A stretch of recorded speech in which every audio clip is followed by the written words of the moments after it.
all that, though, here's a question for you. Something that many men wish for, but for Matt Barr, being well endowed has affected his entire life. Matt has Britain's biggest penis, measuring over 12 inches when erect, which is more than double the average size. Far from being a gift, though, Matt's large penis comes with some equally large challenges, and he joins us now to discuss some of those. Morning to you, Matt. Good morning. Thank you for coming in.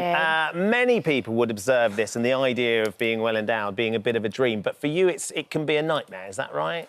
Yes, I think people have, it's a very insalubrious topic to bring up. So I think people have learnt a lot of myths from pornography and stuff where they don't realise the implications that it would have when you're actually living with the situation on a day-to-day basis. When did you first realise that perhaps you had a little bit more than some of your classmates or some of your teammates in a sports team or something like that? I mean, predictably, it was in the showers at school. I think that's when everyone has the first encounter with what anyone else looks like. So I sort of grew up as well before the internet as well, so there wasn't even any real expectation of that stuff. And then had a book that my parents gave me about sex education, and then I sort of compared myself to the book, and I was larger, soft than the book said, but was normal erect at that point. I was like, that is... how do you deal with that? Yeah. Yeah, as a teenager, it's tough. Well, yeah, and at that age, all kids want to do is fit in and be the same as everybody else, essentially. Yeah, I think that's exactly what it is. It's people will make fun of you or, for being a freak, whatever the element is, even if it's something that's beneficial in life in some ways. Yeah. It is not what people want. Yeah. They want to just be normal. And when you're not, it's an easy point, especially when I was a very shy kid, so it was not easy to fit in. Yeah, and you kind of want to dispel this myth, essentially, that bigger isn't always better. No, it's definitely not. I mean, besides the practical issues, I think it does come... A lot of the things people think about, it's more virile, you're more manly or stuff. Again, these are just myths you get because the people who are bragging about it often are... A lot of times people brag about it overcompensating, for example, or they just, they want to promote themselves doing adult work where that is a selling point. Sure. But it's not, again...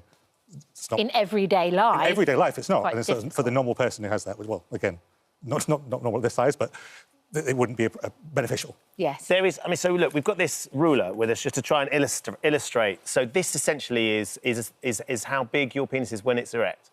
Oh, yeah, obviously the thickness is a lot bigger, but yes. Yes, and of course, we're not taking into the girth. Which is the real issue. So the practicalities of something like that, as much as people might go, gosh, it would be amazing to be so well endowed, what is the reality of that for you, Matt? I mean, the reality is you just have to consider it. It's obviously, I want to say, it's the biggest problem in the world right now. Of course it's not. But it's just something that affects you in a way that people don't think about because they only think about the stuff when it comes to adult content. Yeah. People, or pub jokes, for example, lads cracking jokes. I grew up in the time of the Lad mag when that was like a very much, bigger is better was the ethos. Yeah. And obviously, we've reached the point now where we're not so far-centric as a culture. There's a lot about women's pleasure and more female voices in the media to be able to sort of dispel a lot of these myths. But certainly when I was growing up, that was not the case. And you just then mentioned women and... How do girls react to it when you're dating? It's difficult because it's not something you can really spring on people with a surprise because it just tends to scare people away generally. Yeah.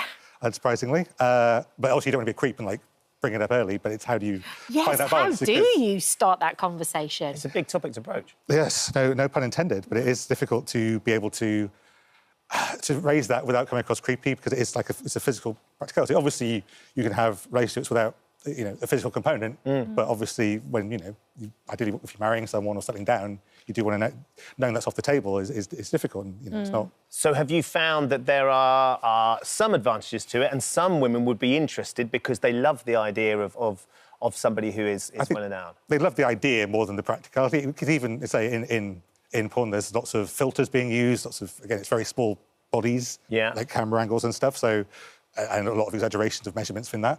So when they face someone that's actually that size, it's not what they want, even people who are quite keen generally. But obviously there are people who like it just from a bragging point of view, I've done this, blah, blah, blah. Have you ever been approached by anybody in the adult movie industry to sort of employ it for those purposes? Yes, it's just not, something I'm particularly interested in. No. I think, again, it's a difficult job. It's real work. It's not for me personally. Yeah, and I can imagine it being quite upsetting as well if someone kind of approaches you and goes, yeah, I'm completely into it, and then turns around and goes, no. Yeah, obviously, because the people's what's the word? Mouths are bigger than the stomach is the phrase. Yeah. It's challenging. But... Or if there's an ulterior motive to it as well. Yes, have you ever had that? Yes, I've been approached by one girl I thought was just a normal date, and then at the end of it, she's like, "Oh yes, when I film for my OnlyFans." It was a bit like... So she was using it was used, essentially yeah, as a pretty much. money-making exercise. Exactly, I think that's the issue. A lot of people do... Obviously, it's only something that usually comes up when, it's a money-making thing as opposed to a practicality. Have you considered surgery? I mean, it seems a ridiculous thing to suggest, but, we see, women would often have, if they've got large breasts, they have breast reduction to try and make that more manageable. There's physical implications with breasts which can make him really, really uncomfortable. Have you similarly thought about that? Yeah, I have looked into this. It's very expensive surgery. It's about £15,000, roughly. Wow. It's not done very often. It's only done normally in the cases of tumours and things like that. Sure. So in the case of normal function, it's not common. Right. And in terms of practicalities, clothes, underwear, just general day-to-day life, how does it affect you? I mean, you can dress around it. It just takes a lot of effort. Obviously, you have to, if you've seen Drag Race, there's a lot of tucking in that show. Yes, yes. It's a similar... So you employ similar tactics? Similar tactics at scale. Just less false eyelashes. Slightly. Yeah. And naturally good enough. And you've also been thrown out of the odd yoga class because people have sort of mistook what they can see as you being a little bit aroused. Yeah, I think that's sort of one of the real issues in terms of it. Obviously, again, I was wearing a very baggy shirt, baggy shorts, but yoga, you make positions, and I think people just got the wrong idea, and that's sort of the way it sometimes goes. But again, you can dress normally in baggy clothing, and it's not too difficult. There's custom underwear that exists as well. So you've written a book about your experience. Tell us about the book. Yes, so I saw a documentary a while ago, and people approached me and said, "Oh, this would be good. You've got an articulate, hopefully erudite, and an amusing way of talking about this problem, which very few people really have. Do you want to write more about it from this perspective? That's a non-adult point of view. It's probably a bit neurotic journey through life with this gift or curse, depending on how you look at it. And yes, hopefully be out next year. And where can people, if people are interested in hearing about the book, where can they pre-order that? My pre-orders are available, but the website, biggestpenisbook.com. So that's your website? My website for, yes, all the news. OK. It's fascinating, Matt, because you can imagine that the majority of people watching will be going, what an absolute gift to be able to sort of stand there and have, more than enough. Would you say having a smaller penis you would be happier than having the biggest penis in Britain? Well, in terms of the things people think of as gifts, I'd much rather have, wealth or the good looks of Mr. Ben Shepherd, for example. That would be far more beneficial to me. You should see him before makeup. Yeah. There's the false eyelashes like Drag Race, like very heavy. Yeah. Still, yeah, but it's not really. Obviously, people are very mistaken about what benefits it gives you in life. So. And as you said, Matt, we can see that you're quite a shy person as well. So to be talking about something that is so intimate must be difficult for you.